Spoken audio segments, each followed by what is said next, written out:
Hello there, friends. Duke of Haze here. Thank you once again for allowing me in your homes. This is the end of week 9. This is the weigh-in for August 25th, 2024. I'm happy to report we're down to 215, so that's good. I was actually worried that it would be 218 again, and I would have not lost any weight again for like a third week in a row, and I was feeling some kind of way about that. I think, was it Friday? I think I ate, I binged on Friday, not like a, speaking of Amberlyn Reed, I'm watching The Victims of an Empath series right now. Um, it wasn't anything like, I haven't had fast food since probably like 3 weeks ago. What did I eat? I ate like a Greek yogurt smoothie with strawberries in it. Let me see, that whole day. I had a sandwich for lunch, one sandwich with fist-sized serving of chips, and an apple with a serving of peanut butter. Then I had a smoothie. Then I had my second sandwich with chips and an apple and peanut butter. And then I think a third apple. Maybe I ate 3 apples that day. I don't even remember, to be honest with you. But yeah, the following day, Saturday, I had indigestion. I could tell because I had sulfurous burps. It's disgusting. It's basically where it's almost like you're farting out of your mouth. I know it's effing gross to describe, but that's what it is. That's what it feels like, tastes like. It tastes like rotten eggs, and it's horrible. I would not wish it on anybody. So I had indigestion yesterday. So I was like really PO'd at myself for allowing that to happen, and so I was super worried about this weigh-in. And yeah, it was 215.2. Here's the footage. This is the weigh-in video for August 25th.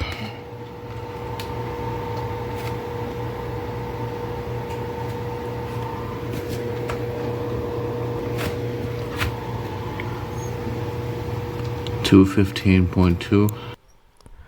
And yeah, I'm happy about that. But if this is your first time seeing me, hello, I am Duke of Haze. I'm a 36-year-old dude from the land of enchantment, Nuevo Mexico.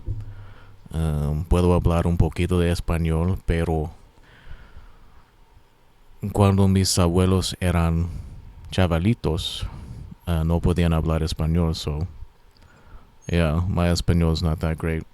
Vocabulary is a hard thing for me. There's a lot of parts of Spanish that is pretty difficult, but I can speak a little bit of it. I grew up listening to it being spoken. Spanglish, the New Mexican dialect of Spanish, I was used to hearing as a kid, so I can understand a decent chunk of it, but speaking, that whole sentence, it came out naturally, but at the same time, it's like I had to stop and think about it because it was not. My native language is English, so, but yes, I can understand, speak a little bit of it, and I am Latino despite my pale complexion. Even though I have like a tan right now, you can see this gnarly, like mannequin head tan line going on because I was walking outside and I walk 3 days a week and I do weightlifting 3 days a week. So it used to be like today's a walking day. So like Sunday, Tuesday, Thursday are walking days. And I wanted to walk outside just because despite my pale complexion, I do like going outside every once in a while. And it's just a change of pace. It's a change of scenery. Normally the house is big enough, thank goodness, but the house that we live in is big enough to the point where I could walk a decent lap in the kitchen and living room area. But point being, I was walking outside, and it's been so hot here in the Southwest that I was getting heat rash from walking outside. I didn't know what was going on. I thought I had an allergic reaction to like touching a plant or something. I was getting these bumps all over my arms and all over my legs, like by my knees and stuff, like where the knee actually like bends, the back part of my leg. I was getting like itchy bumps there, and I'm like, oh my god, did I get bit by something? I'm having an allergic reaction to something. And then when I looked up the symptoms, I was like, oh, it's heat rash. And so I put a stop to going outside for now.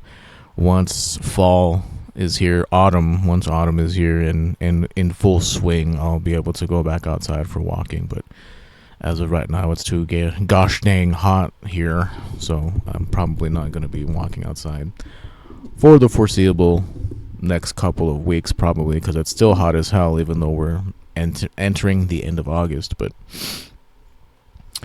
yes, I am 36 years old, 36 years young, from Nuevo Mexico, from New Mexico, and I've been overweight my whole life, pretty much. I don't think I've ever not been like a fat kid, fat person. Yeah, I don't think I've ever been at a healthy weight. And when I was 9, I was schedulally obtuse. I have to make up these words because you can't talk about real issues on this platform without robots picking up the words I say and censoring and not getting this video recommended. But SA, schedulally alerted. I was schedulally alerted by one of my older cousins twice. Once outside of his house in a rural area by where I live called Moongate, and the second time was in my great grandmother's bathroom. And I don't know how else to say that it's messed up my perception of intimacy and scheduality. But it has. I've never been with anybody intimately, willingly.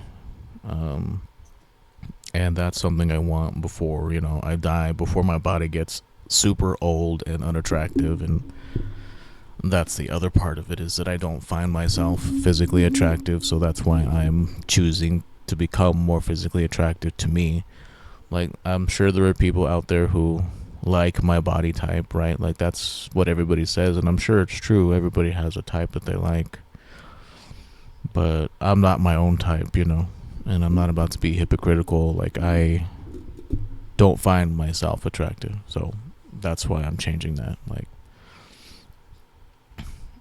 I think that if you really love yourself, you should ensure that you're the healthiest you can be. Not healthy in an unhealthy way, but I don't want to have diabetes anymore. I have type 2 diabetes. I had my gallbladder removed when it was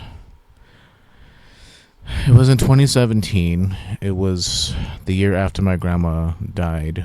Like, probably a couple months, like 6 months after my grandma died. I was still in grad school, and one night, my dad was still alive at this point in 2017.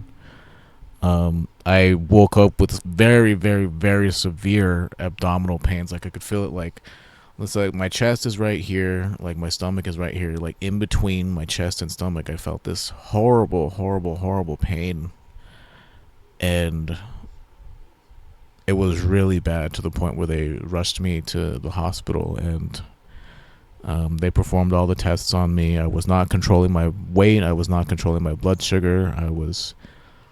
Blood sugar was probably in the 300s at that time, and they told me I had gallstones and that they were gonna schedule me to get it removed. And yeah, it about was it a month? I don't know how soon it happened, to be honest with you. I just know that I was still in school because I had to like take 4 days off. So it's crazy because I'd never had surgery before, and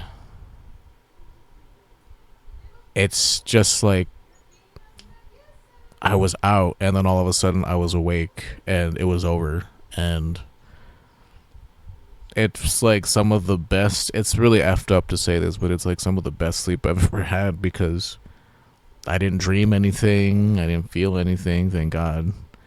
I'm glad that I wasn't resistant to the anesthetics. Um, I just remember seeing them wheel me down a hallway, and then I just wake up and my mom is by my side, and it was over. And I didn't really feel sore until that first night. It was horrible, dude. Like, I was so sore the first 2 nights. I didn't have a good night's sleep because I was in such pain. I had to sleep in the living room. We had a recliner in there that's now in my mom's room, but there was a recliner in there. And I had to sleep in such a way that like I was not lying flat because I was in so much pain. And that's how that went. I was out of school for 4 days, and on top of having to go back to this boring ass, I don't know, dude. I've already complained enough about school, but it's like on top of like, okay, I'm recovering from surgery, and on top of that, I have to make sure to read all this boring ass shit about research. The higher education system is flawed for sure. You're forced to take all these classes that are boring and uninteresting. Same thing, I know, same difference. But it's like I was in a research class about research, like the kinds of research there are and the way to conduct different types of research, which is interesting. Like, it's an interesting thing to learn about. It's just that the most interesting of things can be presented in a boring way, and then you're just not interested in that thing anymore. And that's been a lot of my higher education experiences, is that teachers who follow this dogmatic paradigm of buy the textbook, read the chapter, take notes, present notes to class. Very old fashioned, very boring. I'm an audio learner, even though I think some people have said audio learning is not a thing. Like, I don't know, dude. I'd have to do the research. Speaking of which, I'd have to check the most current literature on that. But when I tell you that it's better for me to sit and listen to a lecture so that I can absorb all the information, because I can do that. Like, I have a pretty good memory, and if someone is engaging in the way they speak, like, I learn super well through like anecdotal, like people speaking through anecdotes, weird factoids. Like, I don't know how to explain it. Like, for an example, I still remember this years later. I was taking I don't even remember the name of the class, to be honest with you, but it was an anthropology class, I think. At one point, I switched my major over to anthropology because I thought it would be like me being like Indiana Jones, which it wasn't. What really sucks is while I was in that major, I had to take a class on ancient Mexico, which was super interesting. It's just that it was presented in a boring way. It was presented as in, okay, we're gonna read the chapter, and it was cool. The lady was nice who taught it, right? And it was cool to listen to how Nahuatl was pronounced. That Mexico City's original name was Tenochtitlan, and it had a sister city of Teotihuacan. Like, these are old native Mexican words for these places before the Spanish came and brought smallpox and decimated the population.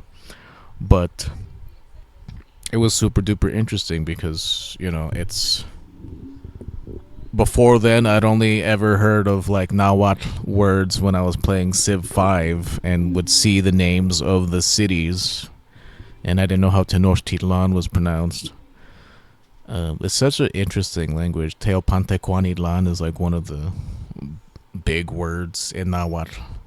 Chihuahua, aguacate, like those are words that Spanish has taken from Nahuatl. Like, you can tell like a Spanish word from like a Nahuatl word. It's pretty interesting stuff, but I'm getting off topic. Look it up sometime. It's really, really interesting topic. But I was taking an anthropology class, and the normal instructor couldn't be there, and she was hella boring. I did not have a good time in her class, but the department head came to cover for her, and one student like quipped about how if you use chopsticks, it makes you eat like, I don't know what it was. It was specific, like the chopsticks makes you eat faster, and it was like, and she kind of called him out that like that wasn't true, and the Americans are known to be some of the fastest eaters. This was years ago. I don't know if that's still true, but like American culture is you eat your food really fast compared to other cultures who stop and sit down and enjoy it for longer. And I just remember, I guess I can't remember it that well, but it still stuck with me, this random moment in time, just because it was really interestingly told through anecdotes and stuff. Like, I'm more inclined to absorb information by listening to a lecture than taking notes. And maybe that is because I have ADD, I don't know. But if I have to sit there and try to take notes, like I can't concentrate on note taking and what is being said at the same time. That, or at that point I just become a stenographer and I'm just dictating everything that's being said without really listening to what's being said, right? And then at that point it just turns into a game of studying notes, and I never found that to be interesting. And so, if if I had really, I don't know, because not all classes had a lecture portion. A lot of your introductory courses would have lectures. Like, well, that depends. If it was a science, you'd have a lecture and then you'd have lab. But like for example, I had to take, was it world history? I don't remember. I had to take one of the histories. It wasn't U.S. history because when I was in high school, I took AP U.S. history and I passed. So that meant that I didn't have to take any U.S. history courses as part of my core classes in university. So it must have been just regular like world history that I had to take. And usually the introductory courses for those classes were done in these big lecture halls.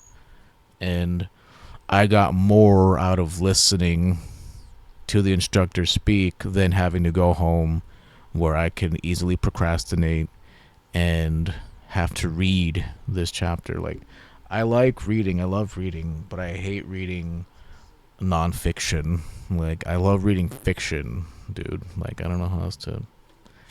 Here I have some of my books. I need to get bookends for them, but I love reading nonfiction. Like, one of my favorite writers is Clive Barker, the guy that wrote.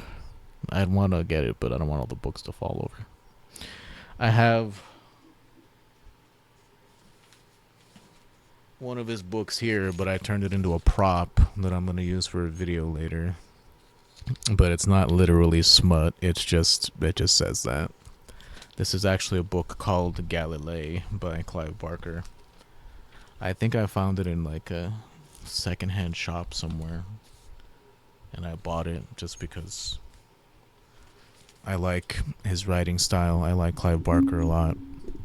I have a lot of his books, not all of them, but I have a decent chunk of them. I have his very first novel, The Damnation Game, which I finally finished reading a couple months back. It was a really interesting read. It went places I wasn't expecting. It was actually pretty cool. But that's the kind of stuff I like reading. Is are books that take me out of the real world into a world of fantasy. That's just what I like, what I enjoy reading. Language books, I guess, because language was one of the things that I studied. Like, I have my Japanese books here. I have some German books here. Japanese English dictionary, 505 German verbs, Japanese verbs. So I have stuff like that. And that stuff I like. It's technically nonfiction, but it's like dictionaries and thesauruses and stuff like that. A grammar book, I think, here. But to have and read a history book, no. To have and read like a chemistry book, no. Like, that's not what my interest is, right? There are people who that is their interest and they like doing that. Mine is obviously language, so. But I don't know how else to explain it other than if a lot of the class is taught through like group discussion. Group discussion is okay sometimes. You have to have a good group, and if you have people that you don't gel with, or now that I'm older, it would be different because I know how to handle myself better. But when I was younger, I was hella awkward, and if people challenged my ideas, I was like, didn't know how to react to that other than with indignation or disbelief that I could be wrong. I was a much more narrow-minded person when I was younger, just because I thought I knew everything, and I was so smart that nobody could tell me otherwise. But you learn to expand your mind more as you get older, or you should. If you don't, that's because you're mentally stagnant and you cannot. Your mind is permanently closed off. Like, I want to believe that your mind can be reopened and that you can expose yourself to new experiences, different perspectives, because the world is full of all kinds of different people. But history has shown that there are those people who just can't do that, won't do that. So, but yes, I'm sorry. This is usually what these videos are, me just waxing poetic on whatever sort of pops into my head. The weight loss is going fine. We are down 3 pounds as of right now, so we're at 215.2. Like I said, the footage should have been shown earlier. I recently started incorporating lunges into my exercise routine.